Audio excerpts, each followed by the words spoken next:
All right, up and at 'em on the guitar. Hi, I'm Brook, and thanks for the feedback about the Triads. Let's see if we can have a little fun with those this morning. I'm playing a Paul Reed Smith CE24 that is available. It's got 24 frets, bolt-on neck. Let's see. This is a 2020 model. So I was going to mention that these Triads are usually stem from your basic caged system or cowboy chords. But they can be major, minor, dominant seventh, minor seventh. Did I say major seventh? Sixth. Any flavor of chord that you can make down here, you can bring it up. So, heck, let's do like some D chords. A D major you probably are familiar with. And that goes up.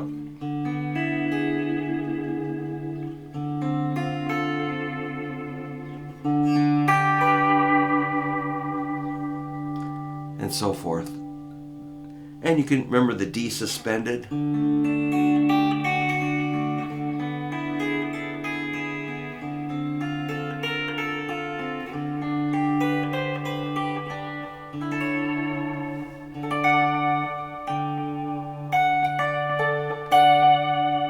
So you can, take the suspended up the neck. Or how about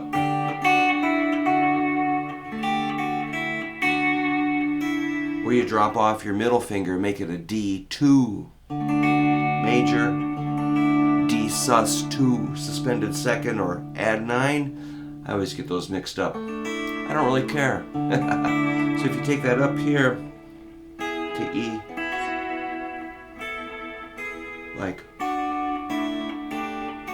see what I did? I took away my middle finger.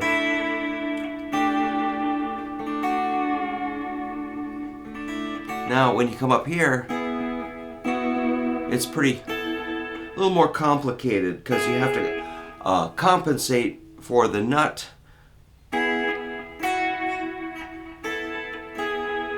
So that note goes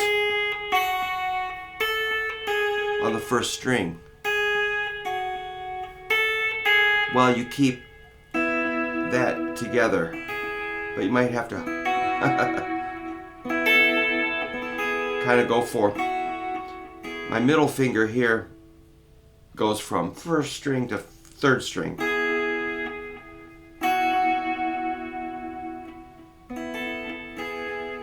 And index finger has to go from third string to first string.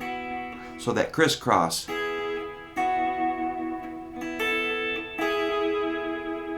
Let's do it on F. And G.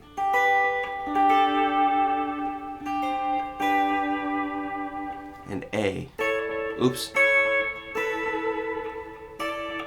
I'm trying to play.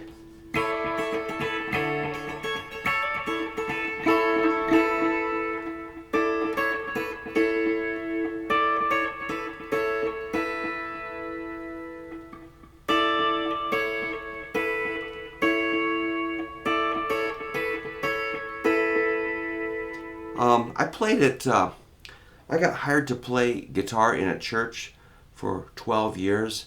And, they would just keep hammering me with new songs every week. And I'm like, holy biscuits, I'm playing in like 6 other bands, plus learning those songs. I'm like, oh.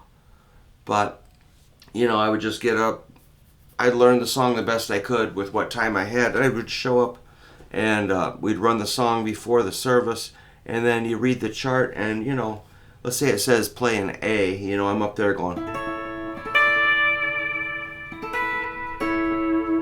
And they're like, Brook, you nailed it, man. It's perfect. I'm like, I would just use these little tricks. And it was like, 100%, Brook, way to go.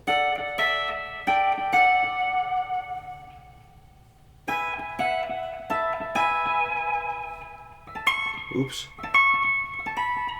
Ouch. So if you can take it up high, that's kind of crazy. So that's just a D major turning into a D suspended 4 and a D add 2 or sus 2. Add 9, sus 9, I don't know. I just call it a D2. For some reason, I'll have to check that formula and see what the difference is. I don't really care. I just go for the sound, okay? And then you can do like a D6. This would be, I don't use this a lot.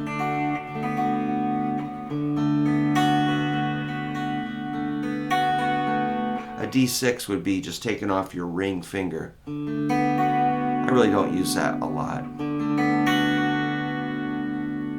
So if you're on an E, whoa, no, I've never done this. All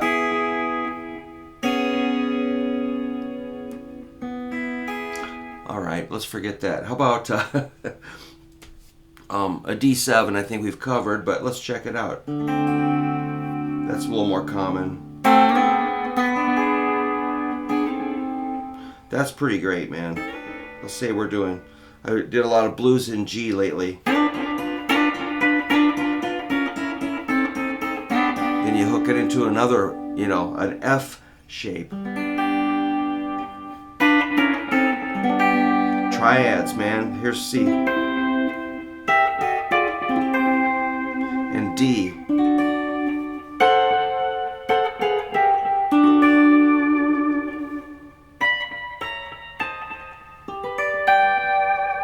So those little shapes, you know, I didn't even know what they were other than they worked. I just did it by ear and by experience. And, I played in country bands, and, you know, if it was, you know, if like, we don't smoke marijuana in Muskogee. I'm like,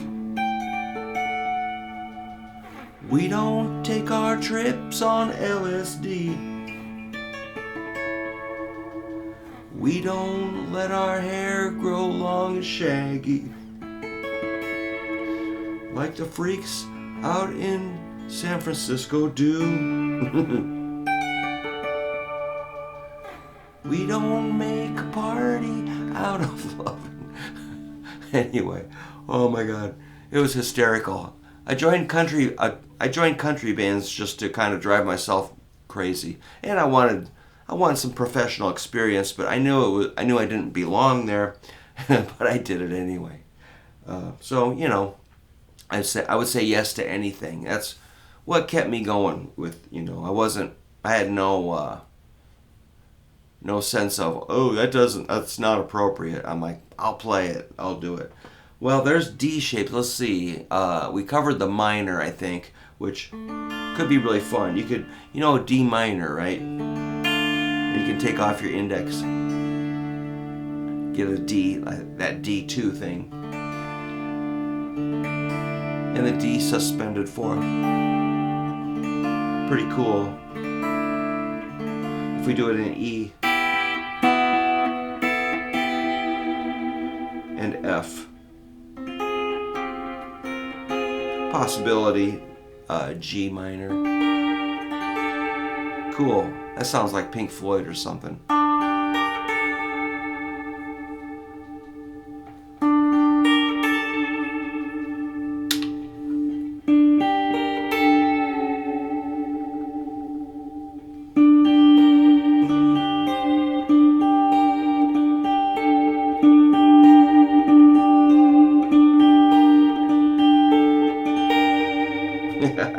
I'm having fun. There's an A.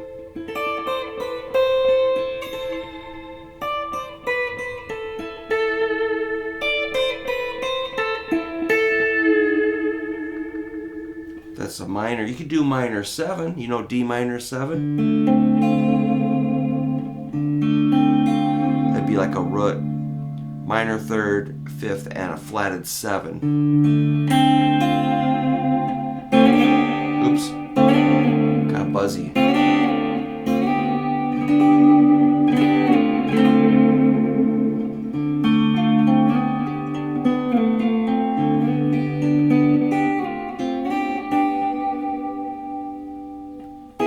Oops. I do like, for A minor, I'll do that a lot.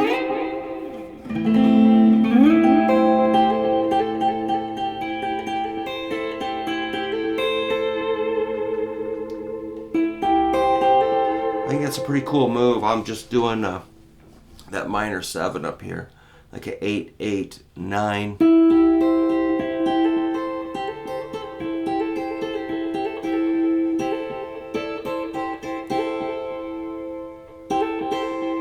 I'm just hammering on from 8 to 10 there. That's a G to an A. Just a little something.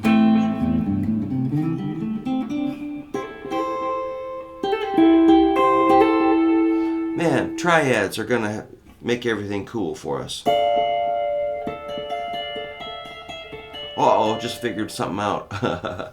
You can do, this will be cool. Check it out. Let's go like a D minor. This is pretty painful here if you add a second interval on the second string. Oh boy. Horrible. But as we go up, it's going to be easier. That was D. Here's E. I'll explain it in a second. Here's F. Getting a little easier.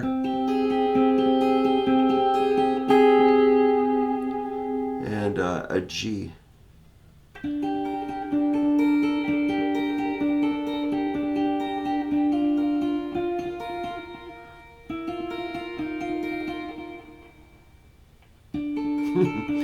What am I doing? Let's go up to A. That's for if you're feeling limber. So in tablature, that'd be a 9, 10, 8. E, A, and C. I'm adding a B, which is a second interval. And the reason that sounds so creepy is that B is fighting against the C.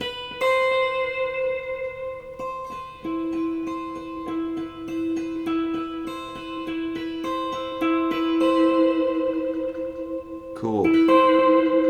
How about take it up to B?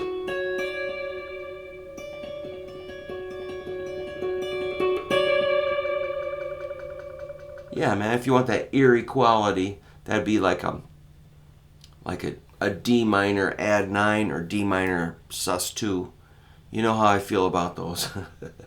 Let's see, are there any other basic cool things you can do with a D shape? I wonder. Probably. It's pretty early. How about D major 7? I always hit this pretty early, so if I appear lethargic, I'm just waking up. But major 7, it's pretty lovable. Or if I can do a D major 6 or something. D major 9, I don't know. Yeah, cool. D major 7 is pretty good for our purposes. E major 7.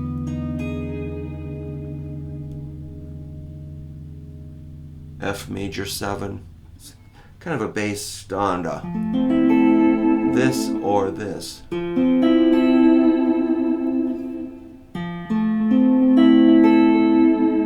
Pretty fun. G major 7. Or A, yeah, good. If you need the bass.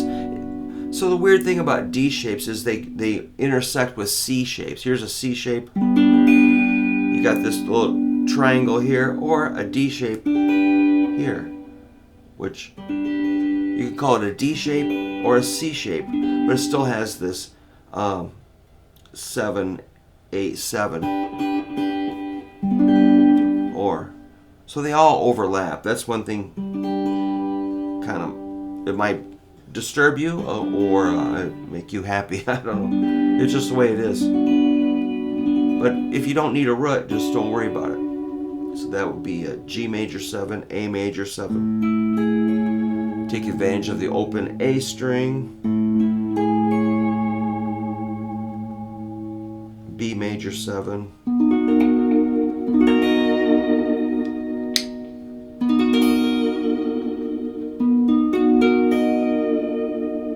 And C major 7. Kind of having fun putting the bass in there, but it could be just that.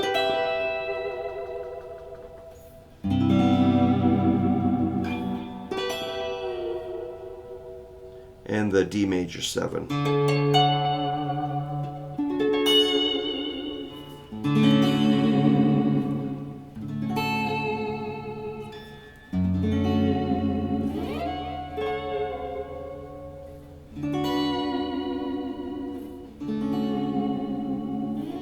Now the trick is keeping them organized so you can do a chord progression. These are just staying on D.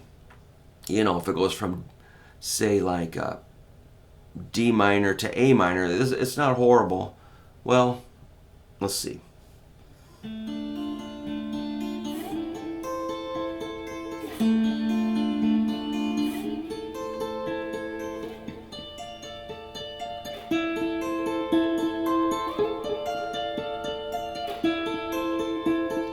G minor.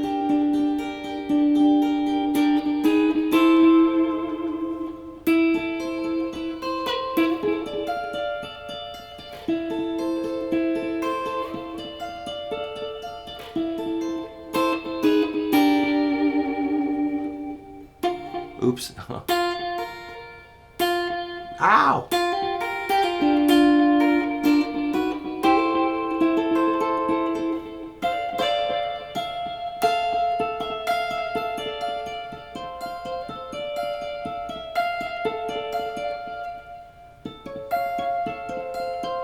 Oh, you could do minor / major 7. Check this out. Do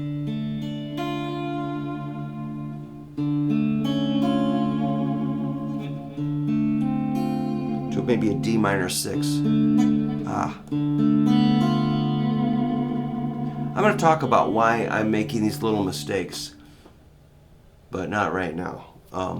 It's coming. Horrible. Well, let's just do this.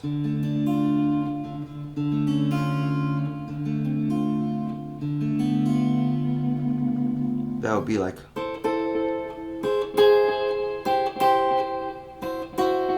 So I'm just following a chromatic line, but keeping the third, flat of third and the fifth together.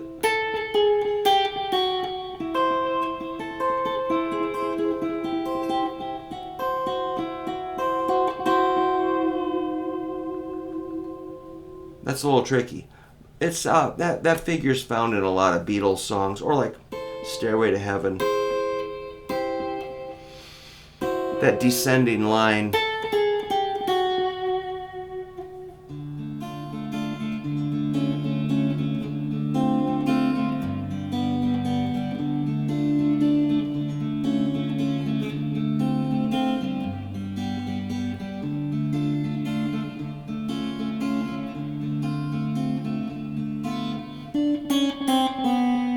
A little tricky, but it's cool. All right. Well, this has been a good practice session for me. I like doing these videos. They give me something to do. I've got a list of some other things I should attend to.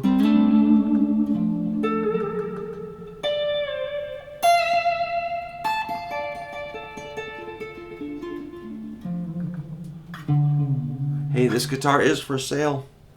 I'll try to put a reverb link on it. I got the action lowered a little bit. I'm going to maybe touch that up a tiny bit. But got the intonation set pretty good.